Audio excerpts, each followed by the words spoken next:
Disney plus ഹോട്ട്സ്റ്റാറിലൂടെ പുറത്ത് വന്ന Nivin star ചെയ്തിട്ടുള്ള ഏറ്റവും പുതിയ വെബ് സീരീസാണ് ഫാർമ. ഒരു ഫാർമ റിലേറ്റഡ് കമ്പനിയിൽ വർക്ക് ചെയ്യുന്ന ഒരു മെഡിക്കൽ അല്ലെങ്കിൽ സെയിൽസ് റെപ്രസെൻറ്റേറ്റീവ് ആൾ ആ ഒരു ബ്രാൻഡിൽ എന്തൊക്കെ ഇഷ്യൂസ് കണ്ടുപിടിക്കുന്നതും തുടർന്ന് അതെങ്ങനെ മൂപ്പര് സോൾവ് ചെയ്യാൻ നടക്കുന്നത് എന്നാണ് ഈ സീരീസ് മെയിനായിട്ട് നമുക്ക് കാണിച്ചു തരിക. And I think this is based on true events. ആ ഒരു ഫാർമ ഫീൽഡിൽ നടക്കുന്ന റിയൽ ആയിട്ടുള്ള ആ ഒരു ബിസിനസ് അതെങ്ങനെയാണ് നമുക്ക് വ്യക്തമായിട്ട് ഇതിൽ എടുത്ത് കാണിക്കുന്നുണ്ട്. സോ ഈ ഒരു കോൺസെപ്റ്റിനെ മലയാളത്തിൽ അധികം സീരീസുകളിലോ സിനിമകളിലോ അത്ര അങ്ങോട്ട് എക്സ്പ്ലോയിറ്റ് ചെയ്തിട്ടില്ല. കാരണം അതൊരു പ്രോപ്പർ ബിസിനസ്സാണ്. ഈ ഒരു ഫാർമ ഫീൽഡിലെ കുറേ അധികം പ്രശ്നങ്ങൾ കംപ്ലീറ്റ് ആയിട്ട് നമുക്ക് ഇതിൽ എടുത്ത് കാണിക്കുന്നുണ്ട്. സോ അതിനുള്ള അവരുടെ ആ ഒരു കറേജും അവരുടെ ആ ഒരു മോട്ടീവും അപ്രിഷിയേറ്റ് ചെയ്യപ്പെടുന്ന ഒരു സാധനം തന്നെയാണ് ഇങ്ങനെ ഒരു കോൺസെപ്റ്റിനെ ഇങ്ങനെ ഒരു സീരീസ് ആയിട്ട് ആൾക്കാരുടെ മുമ്പിൽ പ്രസൻറ്റ് ചെയ്യാൻ പറ്റി എന്നുള്ളത്. ആൻഡ് അതിൽ തന്നെ ഒരുപാട് വിഷയങ്ങൾ ഇവർക്ക് വ്യക്തമായിട്ട് കാണിക്കാൻ പറ്റിയിട്ടുണ്ട്. റിയൽ ലൈഫിൽ അല്ലെങ്കിൽ റിയൽ ടൈമിൽ നടക്കുന്ന ഒരുപാട് വിഷയങ്ങൾ, അതിപ്പോൾ ഈ മെഡിക്കൽ റെപ്രസെൻറ്റേറ്റീവ്സ് അനുഭവിക്കുന്ന പ്രശ്നങ്ങൾ മുതൽ അതെങ്ങനെ ഡോക്ടേഴ്സിനെയും പേഷ്യൻസിനെയും അല്ലെങ്കിൽ ബ്രാൻഡിനെയും ടോട്ടലി ഇവർ ഈ ഒരു ആ ഒരു ഫ്ലോ ചെയിൻ എങ്ങനെയാണ്, ആ ഒരു ഫുഡ് ചെയിൻ എങ്ങനെയാണെന്ന് നമുക്ക് പ്രോപ്പറായി കാണിച്ചു തരുന്നുണ്ട്. എല്ലാത്തിലും അവസാനം ബെനിഫിറ്റായിട്ട് വരുന്നത് ഈ പറയുന്ന കമ്പനികൾക്കാണ് അല്ലെങ്കിൽ ഫാർമ ബ്രാൻഡ്സിനാണ്.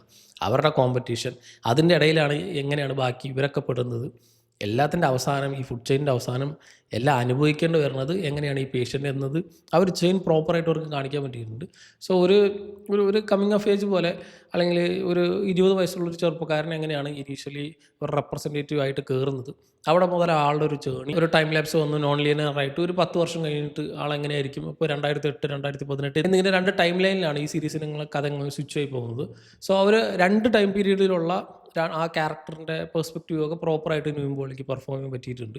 ഇനീഷ്യലി വരുമ്പോൾ ഉള്ള ഒരു എനർജി ഉണ്ടല്ലോ, നമ്മൾ പഴയ നിവിൻ പോളി സിനിമകളിലൊക്കെ കാണുന്ന രീതിയിലുള്ള ആ ഒരു ചെറുപ്പക്കാരൻ പയ്യൻ ആ ഒരു ഇനീഷ്യൽ എനർജി പ്രോപ്പറായിട്ട് കാണിക്കാനും ദെൻ അത് കഴിഞ്ഞ് ആൾ തന്നെ ഒരു സീനിയർ ഹെഡാവും അല്ലെങ്കിൽ പ്രൊമോഷൻ കിട്ടി വേറെ ലെവലിലേക്ക് മാറും. സോ എങ്ങനെയാണ് താഴെയുള്ളവർ ഡീൽ ചെയ്യേണ്ടത് എന്നുള്ള രീതിയിൽ അപ്പോഴുള്ള സിറ്റുവേഷനും പ്രോപ്പറായിട്ട് നിവിൻ പോളി പെർഫോം ചെയ്ത് കാണിച്ചിട്ടുണ്ട്. സോ പെർഫോമൻസ് ഒന്നും എനിക്ക് കുഴപ്പമില്ല. പക്ഷേ ഇതിൻ്റെ ഡയറക്ഷൻ കുറച്ച് അമച്വർ ഫീൽ ഉള്ളതുപോലെ എനിക്ക് ഫീൽ ചെയ്തു. അത് എനിക്ക് പേഴ്സണലി തോന്നിയതാണ്.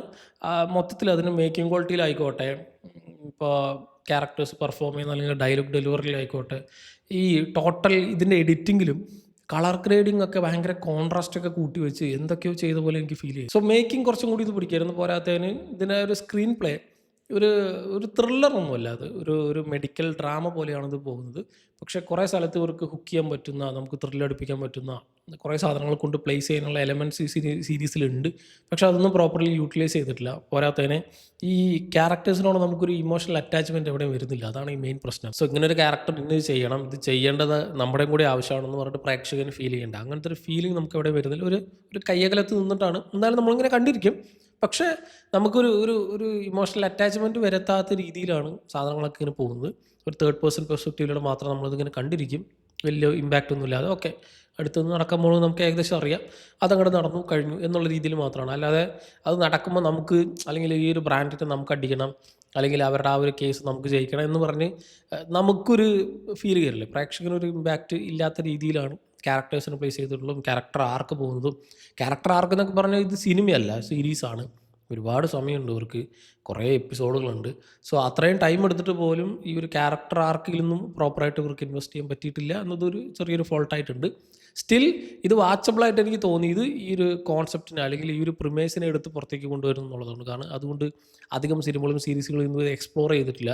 എനിക്ക് ഈ സാധനം പ്രോപ്പർലി ഈ ഒരു ഇതിൽ പറയുന്ന ആ ഒരു പ്രിമേസും ഇതിൻ്റെ കഥയും നന്നായിട്ട് തന്നെ കണക്റ്റായി. കാരണം ഞാൻ പേഴ്സണൽ ലൈഫിൽ ഞാനിതിൽ വർക്ക് ചെയ്തിട്ടുണ്ട്. മെഡിക്കൽ റെപ്രസെൻറ്റേറ്റീവ് ആയിട്ടും ഈ ഫാർമസിയിൽ ഫാർമസിസ്റ്റായിട്ടും ദെൻ ഇൻഡസ്ട്രിയിൽ വർക്ക് ചെയ്തിട്ടുണ്ട്, റിസർച്ചിൽ, ദെൻ ഇപ്പോൾ ടീച്ചിങ്ങും. സോ ഇങ്ങനത്തെ ഈ മെഡിക്കൽ ഫീൽഡിൽ തന്നെ അല്ലെങ്കിൽ ഫാർമ ഫീൽഡിൽ തന്നെയുള്ള 4 ഡിഫറെൻറ്റ് ടൈപ്സ് ഓഫ് ജോബ്സിൽ ഞാൻ വർക്ക് ചെയ്തിട്ടുണ്ട്. സോ ഈ എല്ലാ എക്സ്പീരിയൻസിൽ വെച്ച് ഓരോന്നും ഓരോ ടൈപ്പിലാണ്.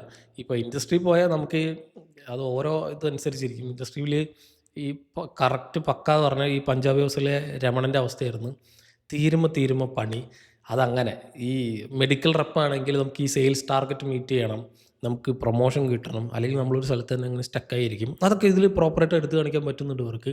കാരണം ഒരു പോയിൻ്റ് എത്തിക്കഴിഞ്ഞാൽ ഒരു ഏജ് ലിമിറ്റ് എത്തിക്കഴിഞ്ഞാൽ പുതിയ ചെറുപ്പക്കാർ വരുമ്പോൾ നമ്മളെ തഴയും.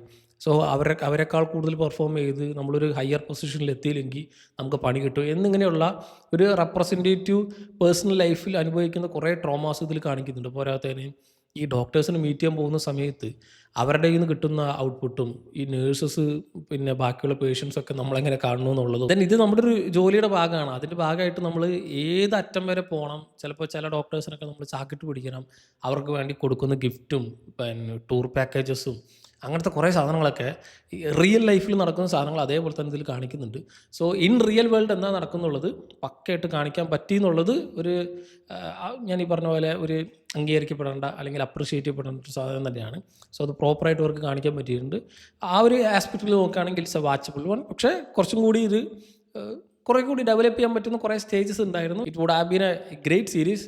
ഈ ഒരു കാര്യങ്ങളൊക്കെ കുറച്ചും കൂടി ഈ ഒരു അമച്വറിഷ് ഡയറക്ഷനും ഞാൻ ഈ പറഞ്ഞ പോലെ ക്യാരക്ടേഴ്സിൽ കുറച്ചും കൂടി ഇൻവെസ്റ്റായി ഒരു ഇമോഷണൽ അറ്റാച്ച്മെൻ്റ് ഒക്കെ കുറേ വരുത്തുന്ന രീതിയിൽ കുറേ സാധനങ്ങളൊക്കെ ചെയ്തിരുന്നെങ്കിൽ കുറേ കൂടി നന്നാക്കാൻ പറ്റുമായിരുന്നു ഈ series. Still it's A watchable one. കണ്ടു നോക്കുക. ഒരു 8 എപ്പിസോഡുകളുണ്ട്. എല്ലാം ഒരു 20 to 30 മിനിറ്റ് അത്ര റൺ ടൈം മാത്രമേ ഉള്ളൂ. അറൗണ്ട് ഒരു 3-3.5-4 മണിക്കൂറിനുള്ളിൽ നമ്മളിത് കംപ്ലീറ്റ്ലി കണ്ടു തീരും. സോ 8 എപ്പിസോഡുകളുണ്ട്. ഡിസ്നി പ്ലസ് ഹോട്ട്സ്റ്റാറിൽ അവൈലബിൾ ആണ്.